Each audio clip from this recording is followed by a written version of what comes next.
वैदिक काल से संबंधित क्वेश्चन देखेंगे फिलहाल जो सभी परीक्षाओं में पूछे जा चुके हैं। ठीक है, घटना चक्र की बुक है जो सभी परीक्षाओं में ये पूछे जा चुके हैं क्वेश्चन, टीजीटी हो, पीजीटी हो, चाहे एलटी हो, चाहे टेट हो। ठीक है, तो ये सभी क्वेश्चन हैं जो महत्वपूर्ण है परीक्षाओं के महत्व के। अगर आपके लिए यूजफुल लगे तो प्लीज़ मेरे चैनल को लाइक करना, सब्सक्राइब करना। चलिए बिना देरी के शुरू करते हैं। पहला क्वेश्चन देखिए क्या कह रहा है। एक तरफ वैदिक काल की नदियाँ दे रखी हैं, दूसरी तरफ आधुनिक नदियाँ दे रखी हुई हैं। ठीक है, तो कुंभा को क्या कहा जाता था आधुनिक काल में? ये काबुल कहा जाता था, तो इसका 2 हो जाएगा। और परुस्नी को क्या कहा जाता था?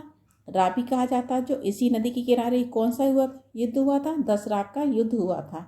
ठीक है, तो इसका 3 हो जाएगा। और सदा नीरव क्या कहा जाता था? गंडक कहा जाता, तो इसका 1 हो जाएगा। और सतुद्री को क्या कहा जाता? सतलज कहा जाता था, तो इसका 4 हो जाएगा। ठीक है, तो 23-14 किस में हो जाएगा? ये 23-14 किस में मिल रहा है? ये बी में मिल रहा है, तो आंसर क्या हो जाएगा? आंसर इसका बी हो जाएगा। ठीक है, नेक्स्ट क्वेश्चन देखते हैं।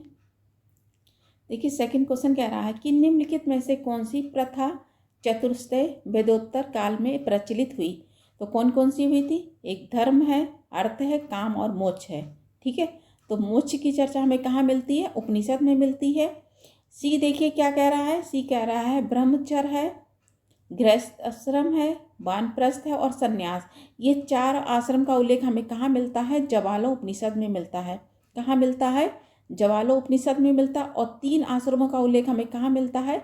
छांदो उपनिषद में मिलता है। ठीक है, तो 3 आश्रमों का उल्लेख पूछा जाएगा कहाँ मिलता है, तो ये छांदो उपनिषद में हो जाएगा। और 4 आश्रम का उल्लेख हमें कहाँ मिलता है? तो ज्वालो उपनिषद में मिलता है। ठीक है, तो इसका आंसर क्या हो जाएगा? ए और सी दोनों हो जाएगा। ठीक है, देखिए नेक्स्ट क्वेश्चन क्या कह रहा है कि धर्म और रीति भारत में प्रचलित वैदिक सभ्यता में से केंद्रीय विचार को चित्रित करते हुए इस संदर्भ में निम्नलिखित कथनों पर विचार कीजिए। तो पहले धर्म के बारे में बात कर रहा है। क्या कर रहा है कि व्यक्ति के दायित्व तथा स्वयं तथा दूसरों के प्रति व्यक्तिगत कर्तव्यों का संकल्पना था। किसके बारे में बात हो रही? धर्म के बारे में हो रही है। दूसरा क्या कह रहा है? रीत के बारे में, कि मूलभूत नैतिक विधान था जो सृष्टि तथा उसमें अंतर्निहित सारे तत्वों को क्रियाकलापों में संचालित करता था। तो इसका क्या हो जाएगा? दोनों ही मिलते हैं, क्योंकि धर्म और रीत का अर्थ यही होता है। ठीक है, तो आंसर क्या हो जाएगा? आंसर इसका सी हो जाएगा, जो नीचे छुप गया है। ठीक है, आंसर क्या हो जाएगा? ये दोनों ही सही है, आंसर इसका सी हो जाएगा। नेक्स्ट क्वेश्चन देखते हैं। देखिए क्या कह रहा है कि भारतीय संस्कृति के अंतर्गत त्रित का अर्थ क्या होता है? तो इसका अर्थ क्या होता है? प्राकृतिक नियम होता है। ठीक है, तो आंसर इसका ए हो जाएगा।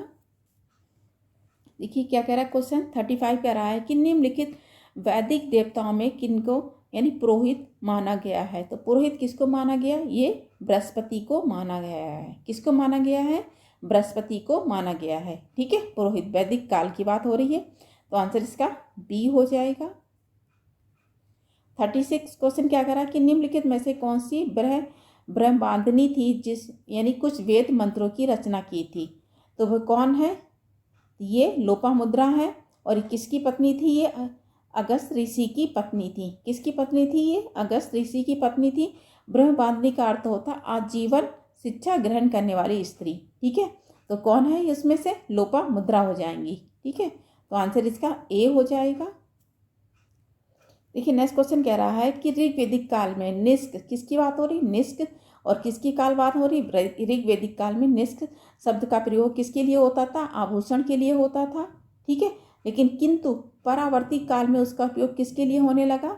ये सिक्के के रूप में होने लगा था। ठीक है, तो ऋग्वैदिक काल में हो रहा आभूषण के लिए होता है, और परावर्ती काल में किसके लिए होने लगा? सिक्के के लिए प्रयोग होने लगा था। तो आंसर इसका डी हो जाएगा। 38 क्वेश्चन क्या कह रहा है कि ऋग्वैदिक काल में निष्क किस अंग का आभूषण था? तो किस अंग का था? ये गले का था। ठीक है, तो आंसर इसका बी हो जाएगा। 39 क्वेश्चन कह रहा है कि प्राचीन काल में निशाका किसकी बात हो रही? निशाका ये क्या था? स्वर्ण आभूषण होता था, सोने का आभूषण। ठीक है, तो आंसर इसका ए हो जाएगा। और मसाका क्या होता था? देखिए मसाका चांदी का होता था। मसाके क्या बोला जाता था? चांदी। ठीक है, मसाका, तो मसाका क्या होता था? ये एक चांदी का आभूषण होता था। स्वर्ण सिक्का, स्वर्ण आभूषण को क्या बोला जाता था? निशाका बोला जाता था। ठीक है, तो ये दोनों याद रखेंगे, तो आंसर इसका ए हो जाएगा। देखिए नेक्स्ट क्वेश्चन कह रहा है कि बोगच कोई अभिलेख, ये 14वीं सदी में मिला था और इसमें 4 देवी देवताओं का उल्लेख मिलता है। कौन कौन से हैं? इंद्र, मित्र, वरुण, नासत्य। नासत्य को ही अश्वनी कहा गया है। ठीक है, इसमें ना कि कोई व्यापारी का उल्लेख मिलता, तो ये भी नहीं है, यानी वैदिक ग्रंथों का ये भी नहीं है। तो क्या होता है? इसमें देवी देवताओं का उल्लेख मिलता है, तो आंसर इसका बी हो जाएगा। 41 क्वेश्चन कह रहा है कि निम्नलिखित अभिलेखों में से कौन सा ईरान से भारत में आर्य के आने की सूचना देता है? तो कौन देने वाला है? ये बोगच कोई अभिलेख है, 14वीं सदी में मिला है और इसमें 4 देवी देवताओं का उल्लेख मिलता है। कौन से हैं? इंद्र, मित्र और कौन है? वरुण, नासत्य। ठीक है, तो आंसर इसका सी हो जाएगा। 42 क्वेश्चन क्या कह रहा है कि 14वीं सदी ईसा पूर्व में एक अभिलेख मिला है जो वैदिक देवताओं का वर्णन करता है। वो कौन है? बोगच कोई अभिलेख है, तो आंसर इसका बी हो जाएगा। ये देखिए क्वेश्चन बार बार घूम फिर के वही आ रहे हैं। ठीक है, और ये UPCS किस में आया था? 16 में आया था। ठीक है, 43 क्वेश्चन क्या कर रहा है? निम्नलिखित में किसने आर्य के आदि देश के बारे में लिखा है? तो लिखने वाले कौन है? BG तिलक हैं। ठीक है, बाल गंगाधर तिलक। ये कैसे हैं? ये उग्रवादी नेता हैं। कैसे हैं ये? उग्रवादी नेता हैं। ठीक है, इन्होंने कांग्रेस की आलोचना भी की थी। ठीक है, और क्या कहा था? राजनीतिक भिक्षावृत्ति कहा था इन्होंने, साल में मेढक की तरह आते हैं, और पिकनिक स्पॉट कहा था इन्होंने।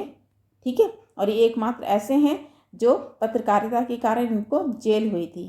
ठीक है, और कौन सी लिखी थी इन्होंने? केसरी और मराठा इन्होंने लिखा था। ठीक है, तो आंसर क्या हो जाएगा? आंसर इसका डी हो जाएगा। ठीक है, 44 कह रहा है कि जिस ग्रंथ में पुरुष मेघ, किसकी बात हो रही? पुरुष मेघ का उल्लेख मिलता है, तो ये किस में मिलता है? ये यजुर्वेद में मिलता है, जो इसमें नहीं मिल रहा है। ठीक है, तीसरे अध्याय में दे रखा हुआ है, तो ये विकल्प इसके चारों गलत हैं। 45 क्वेश्चन कह रहा है कि शतपथ ब्राह्मण, ठीक है, उल्लेखित विदेह माधव के संबंधित ऋषि का बताना है। तो इसमें कौन से हैं? ऋषि गौतम राहुलगढ़ का उल्लेख मिलता है। और किसका मिलता है? इसका, इसमें पत्नी को अर्धांगिनी कहा गया है। ठीक है, और इसमें क्या मिलता है उल्लेख? इसमें रेवा नदी का भी उल्लेख मिलता है शतपथ में। ठीक है, और ये लिखा किसने है? इसे याज्ञवल्क्य ने लिखा है, शतपथ ब्राह्मण को। ठीक है, तो इसमें किस किस का उल्लेख मिलता है? रेवा नदी का उल्लेख मिलता है, पूर्वजन्म का उल्लेख मिलता है, इसमें जल प्लावन की कथा का उल्लेख मिलता है। ठीक है, राम कथा तथा अश्वनी कुमार द्वारा च्यवन ऋषि के यौवन दान का भी वर्णन मिलता है। तो क्या क्या मिल रहा है इसमें? देखिए, रेवा नदी का उल्लेख मिलता है शतपथ में। ठीक है, जल प्लावन की कथा मिलता है, और पूर्व जन्म का सिद्धांत भी हमें इसी में ही मिलता है। ठीक है, तो आंसर क्या हो जाएगा? आंसर इसका डी हो जाएगा। चलिए आज इतने ही क्वेश्चन रखते हैं। धन्यवाद।